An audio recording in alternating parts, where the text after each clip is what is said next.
Thanks, Kurt. Thanks for having me. Yeah, I'm from England originally. I moved to the States when I was little, about six. First to the West Coast, actually to Spokane, Washington, and then I grew up near Boston, actually. Actually, one town over from Wellesley, Natick, Oh, where the conference was for the last, I don't know how many years, 40 years, right? sure. So I sort of grew up near Boston and went to NEC for pre-college and all that. I initially got into music actually just by being in fourth grade band. I really liked the clarinet and I was kind of a bandy and I just liked playing the thing, tooting around. So I got into it there and just sort of worked my way through elementary school, middle school, high school. I was like high school band president. I ran the pep band at football games. All American boy, except I wasn't. A little bit of a poser, but yeah. So that was most of my musical training was there, and then of course I went to NEC for pre-college, which sort of gave me the classical end of things, Mhm. and then I ended up at Juilliard for bachelor's and masters, and I've been in New York ever since, basically. So that's the progression. I've never heard of band president before. Band president. Yeah, neither did I till I got to high school, and then it was kind of a thing. And there were elections, and people Wow. elect you. Yeah, it's a serious thing. So I think I got it my junior year. I was I think first chair in the band since I was a sophomore or something like that, and played pretty well and had some collegial respect going. So I put my name into the hat and threw my hat in the ring, and there we go. So yeah, Was so I there a got. vice president of the band?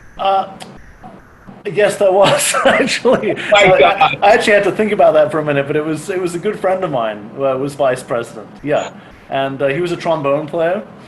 So between clarinet and trombone, we had, a decent swath covered of of the representative of the personnel there. Yeah, and we all had to, we marched in Natick for the Memorial Day parade, all that stuff. Did a lot of marching with the lyres, and started off in these terrible 70s bell bottoms, acrylic, terrible uniform, very, very hot.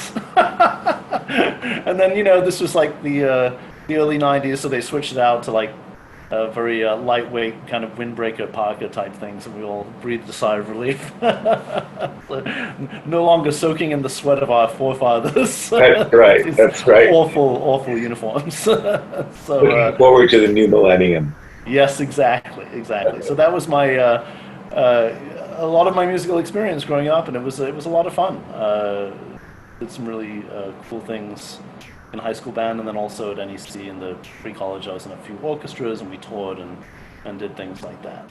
When did you first come to the conference? I just Well, that's actually very interesting. I technically, officially, my first summer was 2014, but when I arrived that summer, I realized that I had been there before, and it sparked old memories of when I was, I think, a senior in high school. I had just got into Juilliard, and I was kind of bumming around that summer, waiting for the fall to start. And my teacher said, "Hey, there's this thing in Wellesley. They're down some clarinet players for this amateur chamber music thing. Do you mind like subbing in and and showing up?" And I lived in Natick, just a town away. right. So I borrowed my mom's car and zipped over. and, So you and I participated in the chamber music workshop. so believe it or not, I was in the conference at the chamber music workshop. This is probably, I guess, the summer of '93 or something like that. Wow.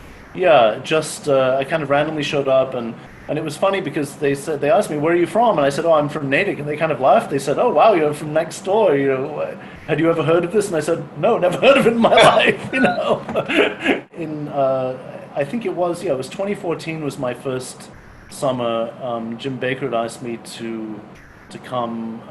I know Jean Copperwood was there for a while, and she couldn't do that summer or something, and so I said sure. And then I showed up on campus, and oh wow, yeah, I kind of remember this. Oh yeah, there's this amateur thing. Oh right, this is the thing I must have done all those years ago. You're also like reliving your youth, you know? Right. It was kind of a full circle thing. And the really weird thing was that that summer of '93, that fall, I went to Juilliard and I moved to New York. And then I think 6 months later, my parents moved to New York. They sold the house in Natick. They were like, screw this, both of our kids have gone. We're going to go to New York and start a new life. And so they followed me to New York. And so literally that was the last time I'd actually been even close to my hometown. And it was not until 2014 that I came back. And so one of my last experiences in my hometown was subbing for this amateur chamber music, and then one of my first experiences coming back to Wellesley after a very, very long hiatus was exactly being in the same place that I left. That is fascinating. Also very, very weird. It's sort of, yeah, strange little bookends of your experience with Natick. Goodbye, Natick. Oh, hello, Wellesley. Yeah, exactly. Very, very odd. I mean, I had a few good friends in high school who all kind of moved to different places too, and I was in touch with a few friends from my NEC years in pre-college in Boston, and I had a couple of random gigs in Boston over the years too. It's not like I was never back in the area, but for some reason I just never went close to where I used to live. It was always a sort of fly-by-night thing, just running back and forth, and so it was interesting being on the ground and being able to actually walk to my hometown and check out my old house. It was very kind of surreal. So Yeah. I'd only just met Mario that spring. My contemporary group Counterinduction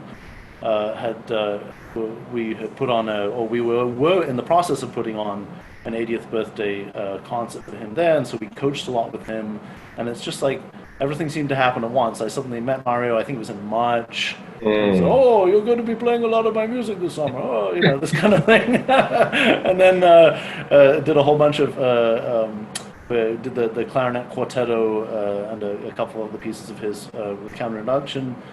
Came to the conference, did his synchronisms there. There was a performance of that at the conference that I did, and then straight down to Buenos Aires after. So it was sort of it went from sort of not knowing much about him personally, but always admiring his music, to suddenly meeting the guy, realizing he was still around. He lived down the street from me, and then spending most of the summer with him, which was just, it's funny how these things work. I was wondering if you could just talk a little bit about, what do you feel like you bring to performing and to the new work, and just in general, what is that thing that you really feel is important and central to what you bring to the music? Well, I like to think that I bring some measure of unique interpretation. Whether that's true or not, I have no idea. But I think a lot of times, especially with contemporary music, we get so kind of sucked into the technique of it all. I mean, we have to play things very accurately and honor as much as we can what the composer intended. And of course, that with the passage of time has seemed to have evolved into more technically challenging pieces, although not always the case, but with the sort of litany of extended techniques you have to be comfortable with now and everything else, and then oftentimes the sort of just dense concentration of notes and rhythmic challenges and everything like that, and ensemble challenges too. But we have to always remember that music is still music, and to be able to interpret music as a musician is sort of one of the things we signed up for when becoming musicians.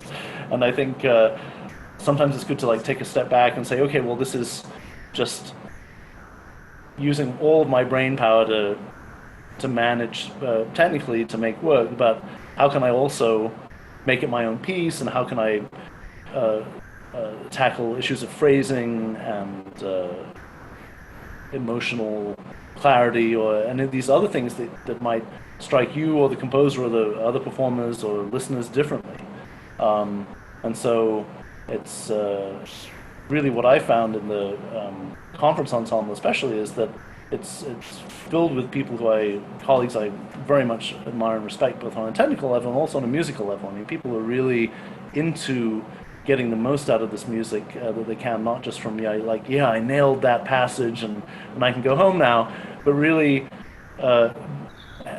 bringing something to the audience, which I think is so special in a sort of it's the lineage of everything, of all music, right? I mean, you want to convey something to the audience, which is almost intangible, very very subtle, and which can be interpreted differently by everyone. And I think sort of stepping back and realizing, like, okay, this is why we we don't want to just be playing the notes all the time.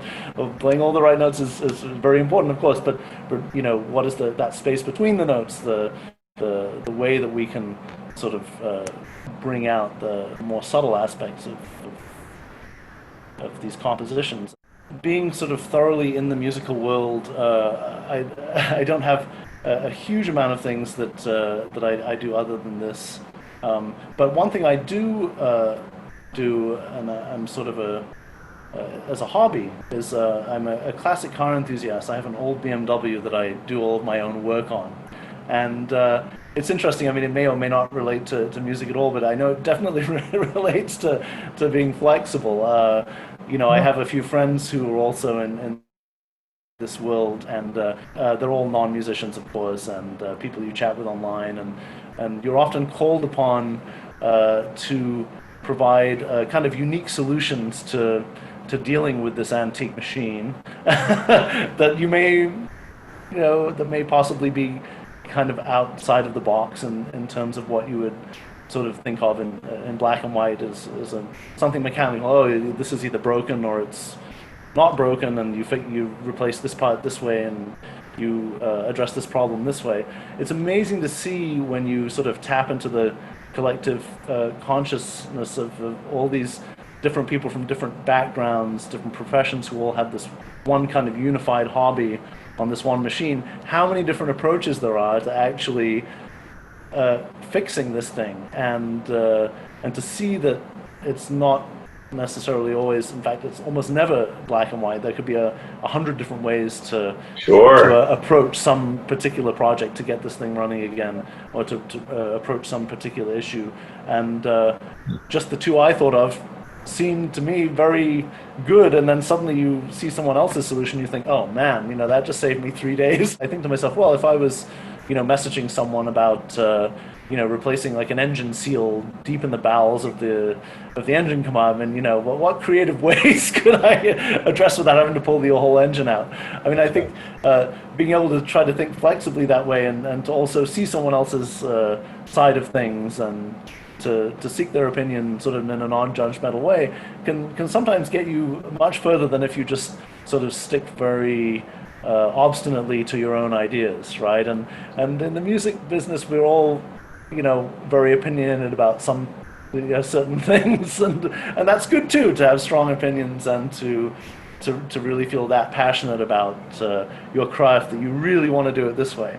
But I think having that sort of generalized worldview of respecting your colleagues' input, and just seeing what they have to say, even if you laugh back at their face, and ultimately from your own perspective, just having that input is really invaluable. And I found that that's also improved my working on this rather frustrating object sometimes has really increased my patience and my capacity to listen to other people. Well, thanks so much. This has been a wonderful conversation. I really appreciate it. Absolutely. Yeah, thanks, Kurt. And, yeah. Hopefully we'll be all together next summer and being able to make music together and talk in person.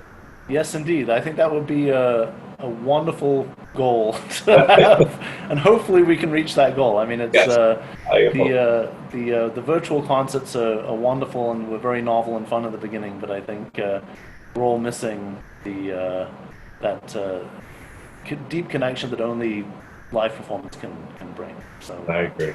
Really hoping that will happen for sure. It will. Yeah. Thanks again. Okay. Thanks.